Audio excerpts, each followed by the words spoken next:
And now may the words of my mouth and the meditations of all our hearts be now and always acceptable in your sight, O Lord, our rock and our Redeemer. Amen. Amen.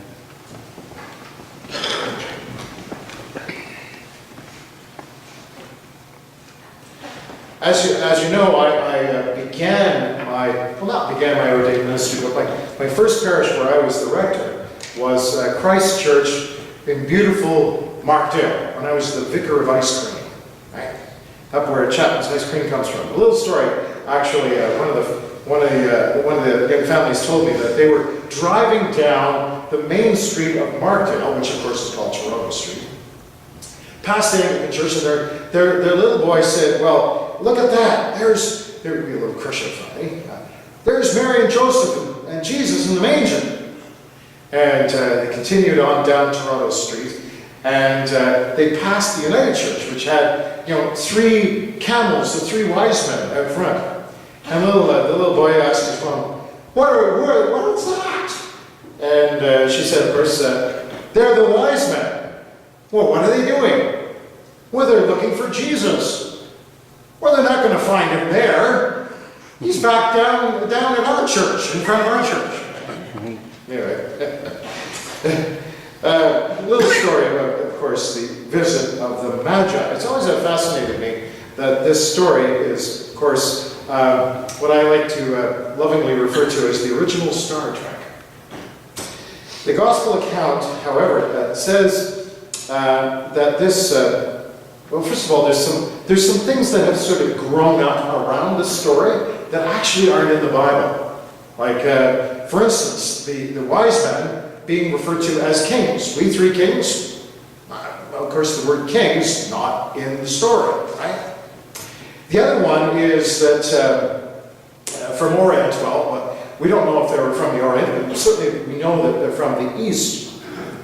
And the fact, 3 kings, even 3 wise men, the story doesn't tell you how many there are either.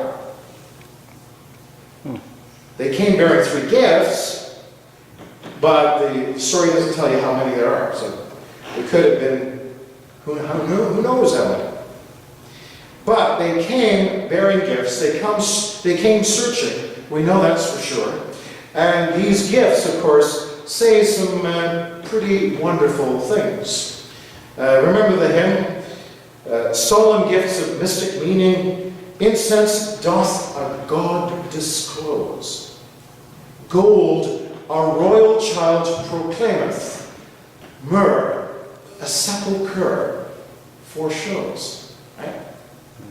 Incense, speaking about the divinity of Jesus, that Jesus is, of course, God in the flesh. Gold, speaking of his royalty, of the house and lineage of David, and of course, myrrh is a burial spice. We know all about that in our Lord's ministry. These seekers after truth, or these wise men from the East, in Greek, they're called magoi. That's where we get the word magi from, by the way. That's another fun fact. But as I looked at this story this time, I was not so much impressed by all the sort of little interesting grammatical bits, but the fact that these guys journeyed, didn't they? They journeyed from a distance. And I think that's the powerful element of the story, the journey towards Jesus, the journey towards where God would have us. They traveled from afar, as the text say, from the east. And our liturgical tradition tends to, put this, well, of course it does, right here. We're at the 12th day of Christmas, where we have the visit of these magi, or magoi, these wise men from the east. And of course, in the story, it wasn't 12 days after the birth of Jesus. Scholars would say probably around the 2-year mark. Right? You hear in the story that they went to the house. It wasn't the manger. And when they arrived, they went, of course, because they knew that they knew that a new king was born. So where did they go? They went to Herod's palace.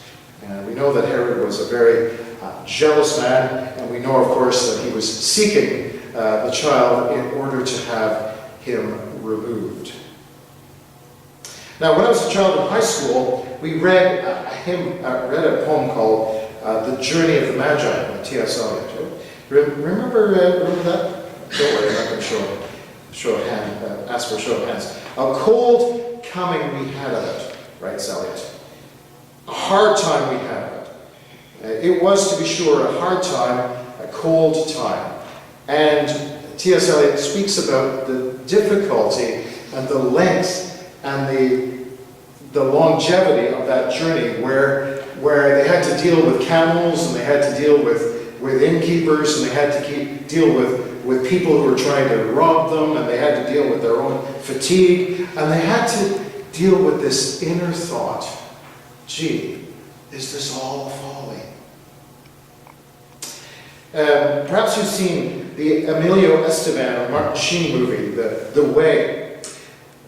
Sheen plays a guy by the name of Tom, a widow dentist that is alienated from his only son, Daniel, played by Estevez. Daniel drops out of graduate school to travel the world. And as part of his travels, he decides to walk the El Camino de Santiago. That's the walk from France into the way of St. James, a pilgrim path of about 500 miles that begins in southern France and ends at the traditional burial place of St. James in Spain. And people have been traveling this route for about 1,000 years. So Daniel decides he's going to do this, but on the first day of his journey, he meets with a tragic accident and is killed. So his father, Tom, played by Sheen, of course, comes to get his son's body. And there makes a spontaneous decision that he's going to travel the Camino himself. He hadn't trained for it, he hadn't prepared for it, he hadn't even thought of doing it. He grabbed some of his son's kit and off he went. There's a scene there where he's kind of thinking to himself, well, what am I doing here? I'm a lapsed Catholic, I haven't been to church for years. But he begins to meet people along the way who start kind of introducing curious and open-ended questions for him. Journeys do that, don't they? T.S. Eliot's poem talks about how challenging the journey was at times.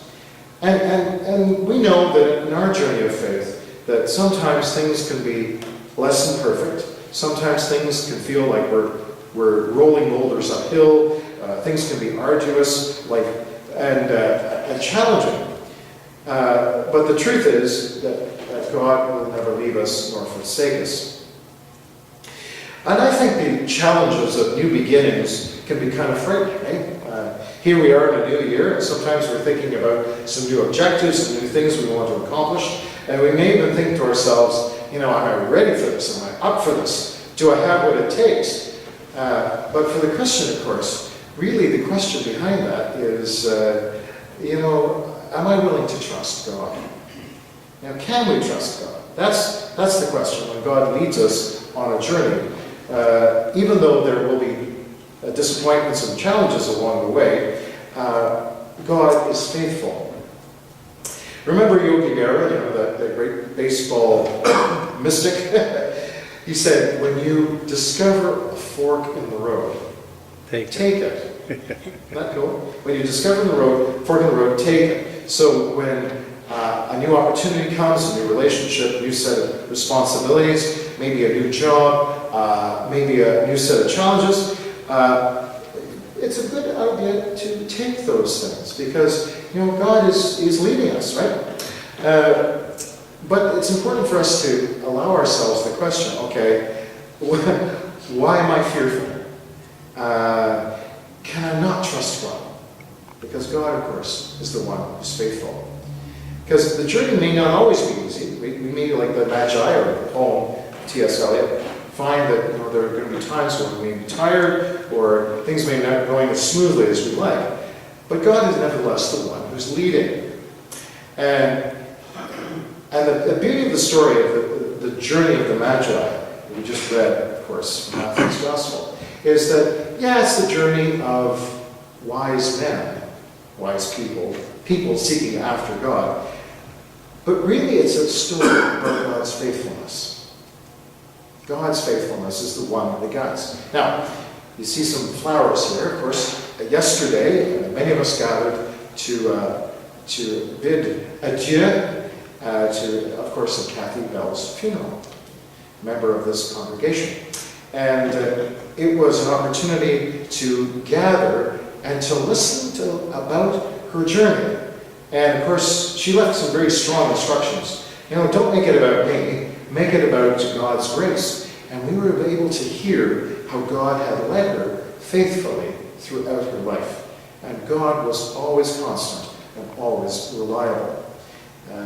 We know that from Kathy's life. We know that she had the grace to trust Jesus in this journey of her life. Star trek, as it were. Journeys can take some turns. And the truth is, we make mistakes at times. And sometimes we make mistakes one after the other. But here's the good thing. God is in the business of redemption. God can take our mistakes and make the best of them because God's purposes for us are always good. God is always good. And we're on this journey of life and faith because we're called by God to it, to follow the star wherever it leads. Life with its way before us lies. Christ is the path, and Christ the prize. So when we follow that star, over field and fountain, moor and mountain, we can be assured that God will be with us and will guide us. No matter what the challenges along the way may be, no matter what the stumbling turns may take, on this journey with Jesus, we're going to be assured that at the end, we are going to be overwhelmed with joy. Remember the hymn? As with gladness men of old did the guiding star behold, as with joy they hailed its light, leading onward, beaming bright. So, most gracious Lord, may we evermore be led by Thee. Now to God the Father, God the Son, and God the Holy Spirit. Be it as described as most justly due all praise, dominion, glory be thine, now and forever. Amen.